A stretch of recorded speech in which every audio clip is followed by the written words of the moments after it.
নতুন বছরে ভালোবাসা এবং সম্প্রীতির বার্তা ছড়িয়ে দিল Senco gold and diamonds. New টাউনে এই উপলক্ষে এক অনুষ্ঠানে উপস্থিত ছিলেন কলকাতার Roman Catholic arch bishop Thomas D'Souza, বৌদ্ধ উপাসক বধির জ্যোতি ভিক্ষু, পার্সি উপাসক জিনি হোমি তারাপুরওয়ালা, হজ কমিটির সদস্য মৌলানা সৈয়দ মেহের আব্বাস রিজভি ছাড়াও ইসকনের সদস্য শিবাজি ভক্ত সহ বিশিষ্ট অতিথিরা। অন্যতম বিশেষ অতিথি হিসেবে উপস্থিত ছিলেন হিটকোর MD Debashis Sen.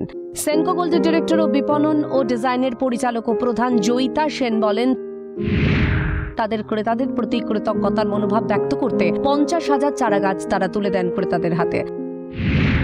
Senco gold and diamonds সমাজকে ফেরত দেওয়ার ক্ষেত্রে সর্বদাই এগিয়ে থাকে। জয়িতা সেন বলেন, আমরা আমাদের গ্রাহক এবং স্টেক হোল্ডারদের কাছ থেকে যে ভালোবাসা পেয়েছি তার জন্য আমরা ঈশ্বরের কাছে কৃতজ্ঞ। নতুন বছরের শুরুতে ইতিবাচক এবং যত্নের বার্তা ছড়িয়ে দিতে এবং মা প্রকৃতিকে ফিরিয়ে দেওয়ার জন্য এই চ্যালেঞ্জ নিয়েছে সেনকো গোল্ড অ্যান্ড ডায়মন্ডস।